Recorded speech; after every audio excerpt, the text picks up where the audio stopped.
Coupe Going 85 when officers open fire. That's the Brownsville Herald, front page, May 23rd, 1934. The car wasn't going 85, the car wasn't moving. But by the time the afternoon editions hit the street, the legend had a speedometer reading. Read the deck under the main head, and you can already see the shape of the myth. Couple shot to pieces as auto races into trap. Bonnie found with machine gun in lap. Every verb is a verb of motion. Racing, breaking over the horizon, answering the officers by reaching for guns. Every noun is an object of forensic spectacle. In the next 12 minutes, we are going to sit with this one column of type and watch it do its work. To understand why the copy reads the way it does, put yourself in the room where it was written. It is a small AP bureau in Shreveport, Louisiana. A stringer picks up the phone around 1 in the afternoon. On the other end is a sheriff's deputy, breathing hard, feeding him a version of events the officers have not yet agreed on among themselves. The stringer has maybe 40 minutes before the afternoon papers lock their front pages. There is no time to drive out to Gibsland. There is no time to walk the road. There is a Western Union operator waiting, a copy editor in Dallas waiting, a wire desk in New York waiting. What he writes in those 40 minutes will move on the National Wire and appear almost verbatim in the McAllen Daily Monitor, the Bismarck Tribune, the Evening Stormer in Washington, all of them running the same Associated Press dispatch under different mastheads. He needs verbs. He needs motion. He needs, above all, a story that explains why 6 armed men fired 130 rounds into 2 people who never got a shot off. Now the man who built the trap. According to news accounts running that same afternoon, the ambush was arranged by the former captain of Texas Rangers, Frank Hamer, who had followed Barrow's trail relentlessly. The Herald says former captain because Hamer had retired in 1932. He was hired back on contract by the Texas prison system in February of 1934, a fact the papers reported at the time with a single job description: end Bonnie and Clyde, not arrest, end. He was not a Louisiana officer. He had no jurisdiction in Bienville Parish. He was there because the local sheriff, Henderson Jordan, agreed to let a Texan run the operation on Louisiana ground. And Hamer had done the one piece of work no one else had managed. He had found a family member willing to trade. The wire copy does not mention that yet. On May 23rd, the informant does not exist. There is only a posse's ambush, arranged by a relentless man with a hat. The family member was a father. His name was Ivy Methvin, and his son Henry had run with the Barrow gang since Clyde broke him out of a Texas prison work squad. On the morning of May 23rd, before dawn, Ivy Methvin sat on the running board of his own logging truck on the shoulder of a back road in Louisiana.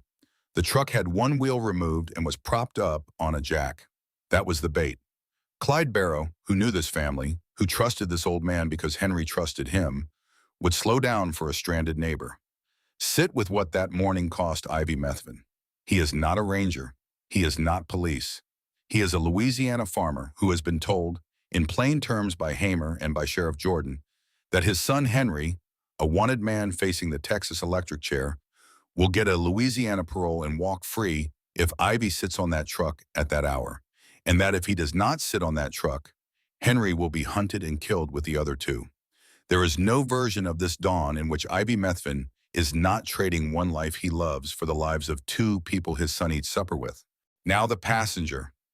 The wire copy will remember Bonnie Parker for one image. Bonnie Parker died with her head between her knees and a machine gun on her lap. That is the sentence that carried her in that pose across the country by dinner time. But on the seat beside her, according to the officers who inventoried the car that afternoon, was a half-eaten sandwich in a movie magazine. She was 23 years old. She had been burned so badly in a car fire the previous summer that Clyde had carried her out of the wreckage and for months after had to lift her from the car because her right leg no longer straightened. She wrote poems. She sent them to newspapers herself in her own handwriting, hoping to be understood.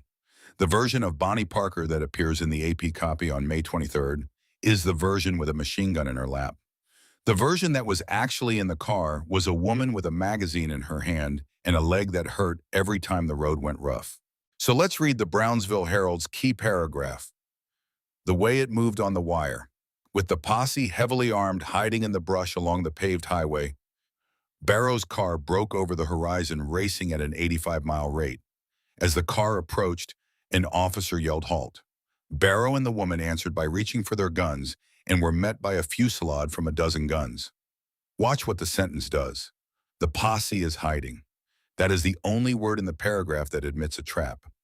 Then the verbs pivot. Barrow's car breaks over the horizon, races at 85 miles an hour. An officer yells halt. The couple answers.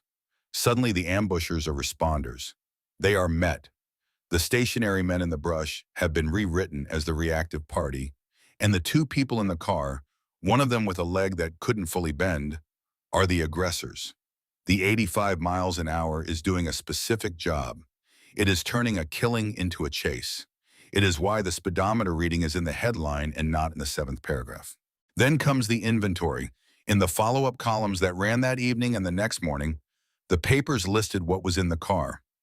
A Browning automatic rifle, several sawed-off shotguns, pistols, boxes of ammunition, the machine gun in her lap. Read as forensic reporting, it is a list of guns. Read as narrative, it is retroactive permission. Every weapon named in the inventory is a weapon the ambushers can point to and say, look what they had, look what they would have done. The inventory answers in advance the question no one is quite asking on May 23rd. Why didn't anyone try to arrest them? The car answers for itself. The car was a rolling armory. The car had a Browning automatic rifle. What choice did 6 armed men have but to fire 130 rounds into it from concealment? The inventory is not lying. Those guns were in the car, but an itemized list is not a justification, and by nightfall on May 23rd, in every paper on the wire, the list was doing the work of one. So what do we take from one column of type on one May afternoon? First, that a wire dispatch is not a report. It is a room. It is a stringer with 40 minutes, say a phone and a deputy on the other end who has just decided what happened. Whatever that deputy says in the first hour becomes the national record, because there is no time to check it, and by the time anyone can, it has already run in 100 papers under 100 mastheads. Second, when you read any breaking account of a killing by officers, ask who benefits from the verbs. Ask who is moving in the sentence and who is still. Ask why the speedometer needs to be in the headline. Ask what the inventory is doing there. The wire copy from May 23, 1934, is a small masterpiece of a certain kind of writing, the kind that gives the men in the brush what they need before they have to ask for it out loud. The 85 miles an hour was not a lie the stringer told. It was a lie he was handed on deadline by someone who needed it to be true. If this is the kind of decoding you want more of, our Patreon at the link below is where the archival deep dives live, full document walkthroughs, the drafts we cut, the sources we couldn't fit into the runtime. Next episode, we follow the story off the wire and into a byline. The wire copy says a chase. The man who built the ambush is about to put his name on a very different story and sell it by the column inch to the Washington Times.